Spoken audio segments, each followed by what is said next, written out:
पूरी दुनिया में ये कोहराम बर्पा हो गया कि इतनी बड़ी और एटमी कुव्वत रखने वाले मुल्क के पास क्या इंसानों को बचाने के लिए कोई इकदामात नहीं किए जाते। ये जो अफराद जो डस्का की फैमिली थी, ये आसान ऑपरेशन था। इतना आसान था ना कि मैं कह रहा हूँ ये जो मैं सर आप आसान ऑपरेशन कह रहे हैं, 10 लोग मौत की वादी में चले गए हैं। इस तरह था ना जो हुजूम खड़ा होता है ना, इसमें इंसान नहीं तैयार। तो सर अदारे क्यों नहीं इन फैमिली को बचाने के लिए आए भी? यार अगर बचाते तो बचा सकते थे, जानबूझकर नहीं बचाया गया। इस तरह है ना कि ना अहल लोग जब यार मुंतखब होता है ना, ये ना अहली की वजह से। किसको कसूरवार समझते हैं? ये इंतजामिया को।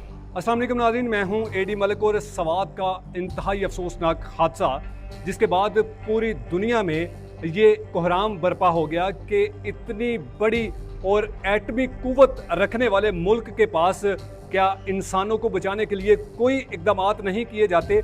वो ख़ानदान जो कई घंटे तक वहाँ पर ज़िंदगी और मौत की जंग लड़ता रहा और इंतज़ामिया से ज़िंदगी की भीख मांगता रहा, लेकिन उसी दौरान एक ऐसा फरिश्ता जब हम उस जाए वक़ूआ पर पहुँचे तो हमें हर शख्स ने एक ही नाम बताया, मोहम्मद हिलाल। आप यकीनन ये हमारे पीछे एक नया अजूबा देख रहे होंगे। ये केपी के हुकूमत का ये कोई शाखसाना या उनका कोई कारनामा नहीं है, ये एक बड़ी सारी ट्यूब है और इसमें हवा भर के ये शख्स जो आप वीडियो में मेरे साथ देख रहे हैं, ये है वो सितारा, ये है वो हीरो। इस हादसे में अगर ये किसी को बचा नहीं सका तो इस शख्स ने अपनी ज़िंदगी जो है वो अपनी जान हथेली पर रखकर उस खूनखार दरिया के अंदर छलांग मार दी इस कश्ती को लेकर कि मैं बचाऊंगा। लेकिन ये अपनी जिम्मेदारी तो ईमानदारी के साथ निभा चुका। इन्होंने शायद किसी एक पर्सन को बचा लिया होगा, लेकिन जिनकी जिम्मेदारी थी इन फंसे हुए अफराद को जिंदा सही सलामत बचाने की, वो वहाँ पर कोई नहीं आया। इनसे बात करते हैं कि क्यों इनको ये ख्याल आया, कैसे इनको पता चला कि वहाँ दरिया में एक फैमिली जो है वो ज़िंदगी और मौत की जंग लड़ रही है, तो मैंने उनको उस मुश्किल से निकालना है। हिलाल साहब, हमने आपके बारे में हर शख्स के मुंह से यही सुना कि वो एक सितारा, वो एक हीरो है जिसने अपनी जान की परवाह किए बगैर दरिया में छलांग लगा दी थी। आपको कैसे पता चला था कि ये फैमिली जो है वो हादसे का शिकार हो सकती है, इस खूनखार लहरों की नज़र हो सकती है? मेरा नाम मोहम्मद हिलाल है। पिछले 35 साल से हम ये जो दरिया इस बात से लाशें निकालने का सिलसिला ये काम कर रही है। ये बारिश हुई थी और सैलाब का मुझे ऊपर से इतला मिली थी कि सैलाब आ रहा है। ठीक है। तो जब इधर और सियाह ज़रात आए थे नीचे मुकामी थे। अच्छा। तो इधर से एक बंद आया कि वो फंस के पुल नहीं मिल रहा था, सिग्नल हमारा ख़राब है। तो वो मेरे घर में सुबह आया तकरीबन 7:30 तो 7:45 बजे कि इधर पानी ज़्यादा हो गई है और ये बंदी जो है नीचे वो फंस गई है। फिर ये हम जो गए ना तो तकरीबन 8:30-9 बजे थे, पानी फुल ज़्यादा हो गई, दरिया पूरा भर गया, पूरा भर गया और भर रहा था। लेकिन और जो फैमिली थी वो वहाँ पर खड़ी हुई थी। ये जो सयाह थी वो फैमिली तो उधर, ये मैं इस इधर की बात कर रहा हूँ, ये और सयाह थे। अच्छा, ये मुर्दान के जो सयाह थे 3 अफराद? नहीं ये नहीं, ये मुकामी थी, मुकामी इधर। अच्छा, इधर यहाँ के रहने वाले? यहाँ के रहने वाले थे, लेकिन ये बन टूट गया था तो इसको घेर लिया था। हम इधर लगे हुए थे। इसका तो मुझे इल्म भी नहीं था क्योंकि ये मुश्किल ऑपरेशन था जो हमने रेस्क्यू किया। ये तो बड़ा आसान था। अच्छा, ये जो अफराद जो डस्का की फैमिली थी, ये आसान ऑपरेशन था? इतना आसान था ना कि मैं कह रहा हूँ ये जो मैं सर आप आसान ऑपरेशन कह रहे हैं, 10 लोग मौत की वादी में चले गए हैं। इस तरह था ना जो हुजूम खड़ा होता है ना, इसमें इंसान नहीं तैयार। ये बस लोग एक हुजूम होता है, जब हुजूम होता है तो इस तरह वाक़यात पेश आते हैं। ये सारे लोग खड़े हो कि इसमें रेस्क्यू वाले आ गए, उसके साथ सामान आया, रस्सी लेके आया, वो कह रहे हमारे साथ किश्ती नहीं है। अल्लाह के बंदो, मेरे साथ राबिता करो, गाड़ी लेके आओ और किश्तियाँ हम 5, 6, 7 बंदी भी जाएंगे। इतना बड़ा हादसा हो रहा है, इतनी लोग डूब रही है, इतना मुझे तो इल्म नहीं था। लेकिन जब मैं घर आ गया, ये इस 7 बंदों को रेस्क्यू किया तो एक बंदा आ गया, मुझे जानता था, अपनी गाड़ी में, कार में। ठीक है। सुजुकी और हमारा एक किश्ती तैयार करी थी इधर। हमने इस तकरीबन 6-7 मिनट लगे है। ट्रैफिक भी जाम होता है, आपने देखा होगा। लेकिन हम उधर पहुंच गए। जब कांजो पुल के ऊपर पहुंच गया तो लोग तेज थे, भाग रहे थे कि बस यार वो फैमिली सारे बह गई।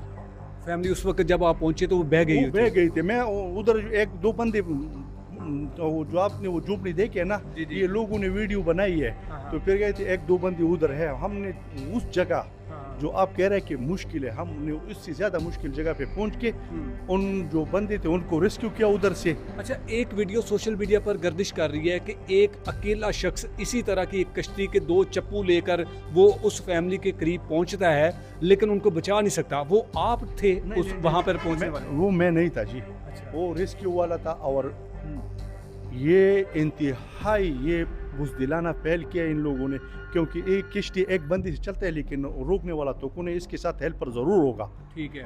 क्योंकि चिल्लाने लगाना पड़ता है इसको इधर से पकड़ के ना। हाँ। इसके पास अगर कोई बंदा होता तो ये 5-6 बंदे बच जाते, लेकिन ये वो तो जो थे वो तो खुद उसको पता नहीं था कि किधर से वो पकड़। रेस्क्यू वालों की गफलत की वजह से वो फैमिली पूरी की पूरी बह गई थी। वो किश्ती का आप नजर डालो तो किश्ती की टक्कर से वो सारे डूब गई। हाँ। और वो किश्ती अकेले खाली चली गई। वो किश्ती में आप सवार नहीं थे? नहीं, मैं यार ये मैं नहीं सवार, मैं तो इस किश्ती के बाद आया हूँ।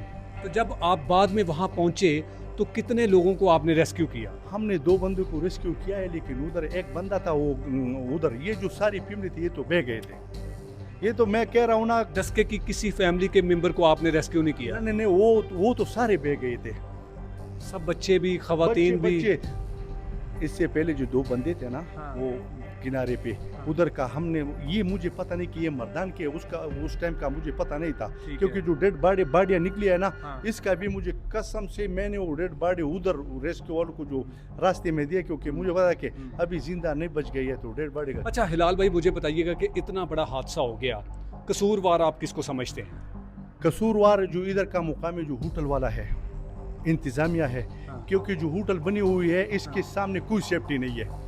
होटल ने जो वहां पर सीटिंग लगाई हुई है गैर कानूनी तौर पर लगाई हुई है? कानूनी लग गया। ये जो आप माइनिंग हो रही है ये सामने नाजायज तजावुजात है। नाजायज तजावुजात है, नाजायज। अभी वक्त आ गया है। हाँ। अभी ये अगर हुकूमत, इधर तो हुकूमत नाम की कोई चीज़ नहीं है, अगर है तो इस पर एक्शन लेना चाहिए। जो होटल है सारे, इमरान खान की हुकूमत है, अली अमीन गंडापुर वजीर आला केपी के हैं, आप कह रहे हैं कि हुकूमत ही कोई नहीं है? यार हर इदारे का अपनी हुकूमत है। अब चाहे इदारा कोई भी हो, हाँ। इधर हर इदारे की अपनी हुकूमत है। उसको कहो कि यार ये हमें ये चाहिए, आप रेस्क्यू, ये पूरी दुनिया आपको कह रहे हैं कि सर अदारे क्यों नहीं इन फैमिली को बचाने के लिए आए थे? यार अगर बचाते तो बचा सकते थे, जानबूझकर नहीं बचाया गया? इस तरह है ना कि ना अहल लोग जब यार मुंतखब होता है ना, ये ना अहली की वजह से, हमारी ना अहली की वजह से ये जो वाक़यात होती है, ये हमारे ना अहली की वजह से। किसको कसूरवार समझते हैं? ये इंतजामिया को, ये केपी के हुकूमत को आप कसूरवार समझते हैं? इंतजामिया को, बिल्कुल। इनके पास तो एक रेस्क्यू हेलीकॉप्टर भी है जो अवाम की फलाह बहबूद के लिए, अवाम के इस तरह के हादसात से बचाने के लिए इस्तेमाल किया जाता, तो उसको क्यों नहीं इस्तेमाल किया गया? बहुत मुआज़रत के साथ ये इन लोगों के ऊपर ये लड़ाई झगड़ों के लिए, अगर ये अमन के लिए होता, आज हेलीकॉप्टर होता तो ये इतना बड़ा सानिया नहीं, मैं ये कह पाकिस्तान का बड़ा सानिया है। ये जो कल हुआ है ना स्वात में, ये पाकिस्तान के बड़ा, और ये हम सब लोग के मुंह पर एक बड़ा जोरदार तंबाचा है।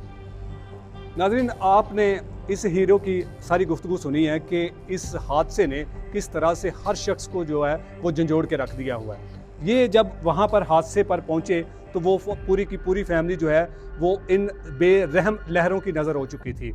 अभी तक इतलात के मुताबिक 9 अफराद की जो डेड बॉडी हैं वो रिकवर कर ली गई हैं, जिनमें से एक 17 साला अब्दुल्ला, उसकी लाश की तलाश के लिए अभी भी रेस्क्यू ऑपरेशन जारी है। लेकिन हमने वो जाए वकूआ आपको दिखाया जहां पर वो वॉलंटियर तौर पर जो रेस्क्यू एहलकारान थे वो आप उनको दरिया में देख रहे थे कि वो किस तरह से जो है वो मुतासरा शख्स को जो है वो ढूंढने की कोशिश कर रहे थे। लेकिन आपने रेस्क्यू 11, 22 की बड़ी बड़ी गाड़ियां ज़रूर देखी, लेकिन वहाँ पर कोई रेस्क्यू की कश्ती हमने नहीं देखी। बड़ी माजरत के साथ हमारी बातें आपको तकलीफ़ ज़रूर पहुँचाएंगी, लेकिन ये बातें 100% हम आंखों देखा हाल में बता रहे हैं। चीफ सेक्रेटरी साहब की नाअहली और उन्होंने जो आकर मतनाज़ा किस्म के बयानात दिए, शायद इसलिए कि वो अपनी हुकूमत और अपनी नाकस कारकर्दगी पर पर्दा डालने की कोशिश कर रहे थे। लेकिन अहले सवात ने खुलकर बताया कि इस हादसे के पीछे कौन कसूरवार है और कौन कसूरवार नहीं है।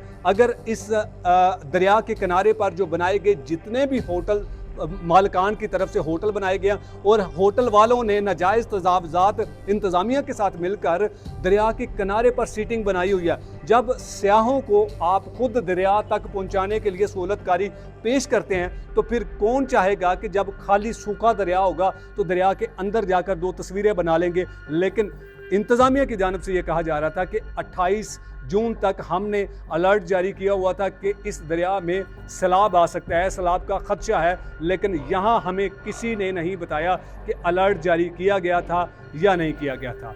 हकीकत हमने आपके सामने रख दिया, अब फैसला आपने करना। इजाज़त चाहूँगा, अल्लाह निगहबान।